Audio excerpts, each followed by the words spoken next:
अब कॉलेज का सीन आता है। रानी अपनी क्लास में बैठी होती है और वही क्लास सियाम पढ़ा रहा होता है। क्लास के बीच में सियाम एक टॉपिक पर सवाल पूछता है। पूरी क्लास में कोई जवाब नहीं देता, लेकिन रानी बिल्कुल सही जवाब देती है। ये देखकर सियाम बहुत खुश हो जाता है। क्लास खत्म होते ही रानी अपनी फ्रेंड के साथ कॉलेज के कैफेटेरिया में बैठ जाती है। तभी उसकी फ्रेंड रानी से पूछती है, यार ये बता, सियाम सर जैसे स्मार्ट और हैंडसम बंदे के साथ एक ही छत में रहना कैसा लगता है। रानी थोड़ा अजीब फील करती है। वो सवाल का कोई जवाब नहीं देती। वो लड़की फिर कहती है, वैसे मैं अकेली नहीं, पूरी क्लास की लड़कियां सियाम सर पर मरती हैं। उनमें कुछ तो है। रानी बस हल्की सी स्माइल मार देती है, लेकिन अंदर से थोड़ी बेचैन हो जाती है। अब उसी वक्त कैफेटेरिया में एंट्री होती है उसी लड़के की जिसने पहले दिन रानी की तरफ गंदी नजर से देखा था। इस बार वो अकेला नहीं, अपने गैंग के साथ होता है। वो सीधा आकर और उसकी दोस्त के कंधे पर हाथ रख देता है। रानी फौरन उसका हाथ झटक देती है और तेज आवाज में कहती है, तुम्हारी हिम्मत कैसे हुई किसी भी लड़की को ऐसे हाथ लगाने की? अगर दोबारा ऐसा किया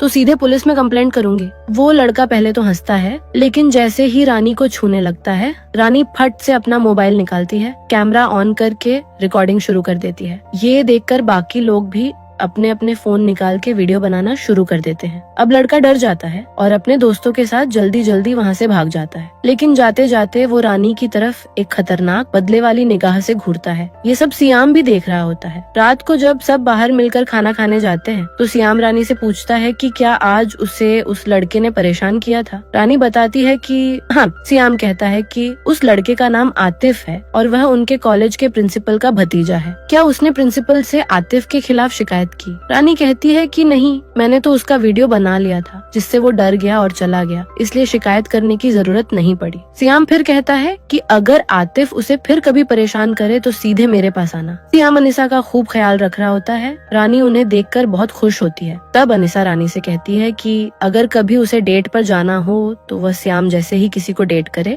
क्योंकि सियाम उसका बहुत ध्यान रखता है। अब सीन शिफ्ट होता है सीधा रानी के वॉशरूम में। रानी शावर ले रही होती है, तभी उसका हाथ नल से टकराता है और अचानक पाइप टूट जाता है और पानी का फ्लो रुक जाता है। घर में कोई भी नहीं होता। रानी समझ नहीं पाती कि अब क्या करे। फिर चुपचाप तौलिया लपेटकर तानिया के वॉशरूम में जाती है और सिर धोकर बाहर निकलने लगती है। और ठीक उसी वक्त सियाम तानिया को लेकर घर वापस आता है। वो तानिया को उसके बेड पर सुला देता है, लेकिन तभी गीले बालों और तौलिये में लिपटी रानी वॉशरूम से बाहर आती है। ये नजारा देखकर सियाम की आंखें फटी की फटी रह जाती हैं। रानी बुरी तरह घबरा जाती है और बिना कुछ कहे अपने कमरे की तरफ भाग जाती है। अब उसी वक्त अनिसा भी घर लौट आती है। रानी का दिल जोर जोर से धड़कने लगता है कि कहीं सियाम सब कुछ अनिसा को ना बता दे, लेकिन सियाम कुछ नहीं कहता और सीधा कॉलेज के लिए निकल जाता है। अब अगले सीन में रानी कॉलेज जाती है और लाइब्रेरी में कुछ किताबें ढूंढ रही होती हैं, लेकिन तभी कोई लाइब्रेरी की सारी लाइट्स बंद कर देता है। चारों तरफ अंधेरा छा जाता है। रानी घबराकर अपना फोन निकालती है और फ्लैश जलाती है। तभी अचानक आतिफ अपने गैंग के साथ वहाँ आ जाता है। रानी कुछ समझ पाती उससे पहले ही वो उसका मुंह दबा लेते हैं और उसे घसीटकर लाइब्रेरी के पास बने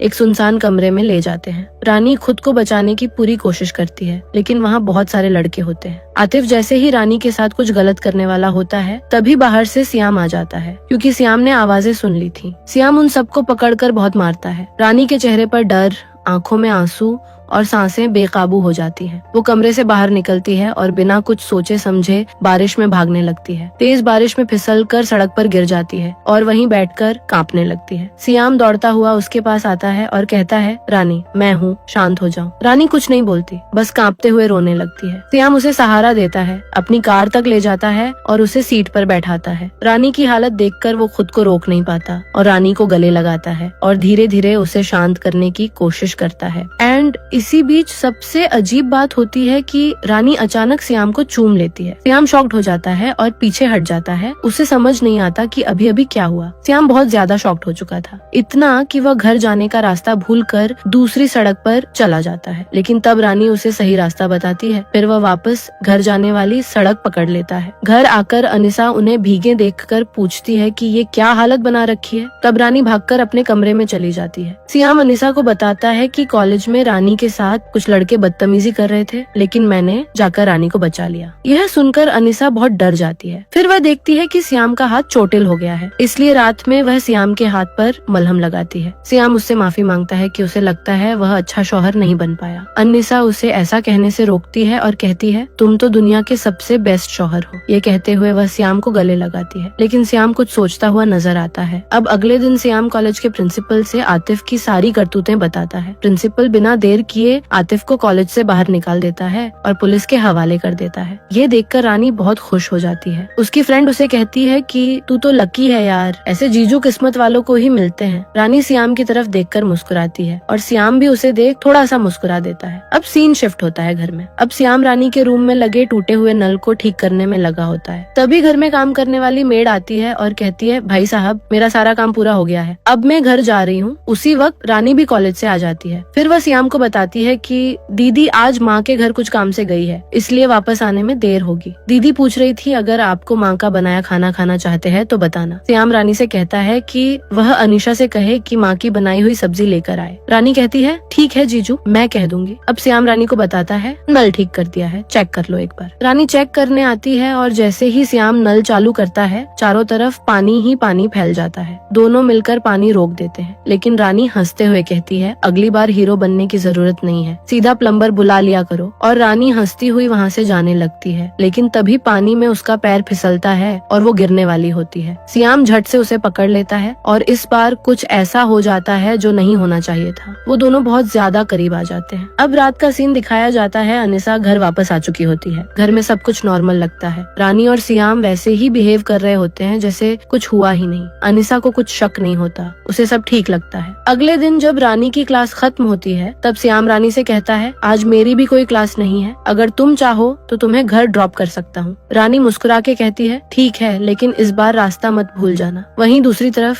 अनिशा अपनी बेकरी में होती है। तभी उसकी दोस्त मांडा आती है और साथ में अपनी एक आंटी लेकर आती है। आंटी अनिशा के बनाए हुए केक खाती हैं एंड उसे एक बिजनेस प्रपोजल देती है। आंटी कहती हैं कि वे किसी दूसरे शहर में एक शॉप खोल सकती है क्योंकि अनिशा के केक का स्वाद बहुत अच्छा है। अनिशा यह सुनकर बहुत खुश हो जाती है। फिर हम श्याम और रानी को देखते हैं। श्याम ड्राइव करते हुए घर जाने की बजाय एक 5 स्टार होटल के पास कार रोक लेता है। रानी पूछती है कि हम यहाँ क्यों आए हैं। रानी गाड़ी से बाहर झांकती है और कहती है, ओह जीजू, आपका तो आज सीधे बैक बेंच से वीआईपी सीट पे जंप मारने का प्लान है। श्याम घबरा जाता है और कहता है, अगर तुम चाहो तो वापस चल सकते हैं, मैंने तो बस सोचा थोड़ा रिलैक्स कर लें। तभी रानी श्याम का हाथ पकड़ लेती है और कहती है, जब गर्मी हद से ज्यादा बढ़ गई हो तो एसी वाला कमरा ही सुकून देता है। फिर श्याम होटल के अंदर जाकर मास्क पहनकर एक कमरा बुक करता है। कमरे की चाबी लेकर वह रानी को देता है और कहता है कि वह पहले कमरे में जाए। कुछ देर बाद वह खुद कमरे में जाएगा ताकि किसी को शक न हो। तो रानी कमरे में चली जाती है। वहीं श्याम मास्क और सनग्लासेस पहनकर लिफ्ट में ऊपर जाने लगता है, लेकिन वह बहुत डर रहा था क्योंकि ये अनुभव उसके लिए बिल्कुल नया था, इसलिए वह बहुत पैनिक करता है। फिर वो किसी तरह कमरे के पास पहुंचता है। तभी रानी कहती है, कुंडी मत खड़काओ राजा, सीधा अंदर आ जाओ राजा। राजा जी सीधा अंदर एंट्री मारते हैं और अरे ये क्या, राजा रानी तो एसी वाले रूम में भी पसीने से तरबतर हो गए। सीन कट होता है और अब रात का सीन आता है। अनिशा तभी श्याम को आकर बताती है कि उसकी फ्रेंड मांडा की आंटी ने एक बिजनेस प्रपोजल दिया है, एक और बेकरी खोलने का मौका है और वो भी किसी दूसरे शहर में। ये सुनकर श्याम खुश हो जाता है। वो कहता है, बिल्कुल खोलो, जब टैलेंट इतना मीठा हो तो केक की दुकानें ज्यादा होनी चाहिए। लेकिन अनिशा एक बात लेकर थोड़ी परेशान होती है। अनिशा कहती है, रमजान का महीना चल रहा है और अगर मैं वहाँ गई तो इफ्तारी और सहरी का इंतजाम कौन करेगा। श्याम अनिशा के बाहर जाने की बात सुनकर बहुत खुश हो जाता है क्योंकि इससे उसे अब रानी को बायोलॉजी पढ़ाने बाहर नहीं ले जाना पड़ेगा। अब अनिशा का बेडरूम ही हमारा बन जाएगा लैब, जहां हम बिना डिस्टर्ब के एक्सपेरिमेंट कर सकेंगे। श्याम अनिशा से कहता है कि बेकरी उसका सपना है, इसलिए इस अवसर को खोना बिल्कुल गलत होगा। एंड यहाँ तो तानिया, उनकी मेड और रानी भी हैं, वे सब मिलकर सब संभाल लेंगे, चिंता की कोई जरूरत नहीं। ये सुनकर अनिशा नया बिजनेस शुरू करने का फैसला कर लेती है। अनिशा की गैर मौजूदगी में घर में इतने खतरनाक एक्सपेरिमेंट होते थे कि दीवारों के कान भी बहरे हो जाते हैं। जब अनिशा घर आती है तो दोनों शरीफ बन जाते हैं। फिर एक दिन श्याम और रानी एक्सपेरिमेंट के बाद अनिशा के बेडरूम में आराम कर रहे थे। तभी रानी श्याम से उसका फोन मांगती है। श्याम फोन देता है और रानी उसमें अपना नंबर एक अजीब नाम से सेव कर देती है। श्याम एक पल के लिए चौंकता है, फिर दोनों इस नाम पर हंस हंस के लोटपोट हो जाते हैं। लेकिन तभी अचानक से अनीशा घर वापस आ जाती है। फिर वह रानी के कमरे में जाने लगती है ये देखने के लिए कि रानी क्या कर रही है। लेकिन तभी उसकी बेटी का अलार्म बज उठता है। वह अलार्म बंद कर देती है ताकि उसकी बेटी की नींद ना टूटे। फिर वह अपने बेडरूम चली जाती है। वहाँ जाकर देखती है कि श्याम सो रहा है। अनीशा उसके गाल पर एक किस करती है। इसी बीच रानी बेड के नीचे से धीरे धीरे निकलकर अपने कमरे में चली जाती है। अनीशा को थोड़ा अजीब फील होता है, लेकिन ज्यादा ध्यान नहीं देती और चुपचाप सो जाती है। तो दोस्तों, ये थी अनीशा, श्याम और रानी की कहानी का पहला पार्ट। अगर आप जानना चाहते हैं कि आगे और क्या क्या कांड हुआ तो वीडियो को लाइक और शेयर करना मत भूलिएगा। और हाँ, चैनल को सब्सक्राइब कर लो ताकि अगला पार्ट मिस ना हो। कमेंट में बताओ आपको अब तक की कहानी कैसी लगी। क्या आप सोचते हैं कि रानी सच में श्याम के लिए कोई खतरा बन जाएगी? मैं आपके कमेंट का बेसब्री से इंतजार करूंगी। तो फिर मिलते हैं सेकंड पार्ट में, जहां अनीशा की जिंदगी के नए ट्विस्ट एंड टर्न सामने आएंगे। तब तक के लिए बाय बाय।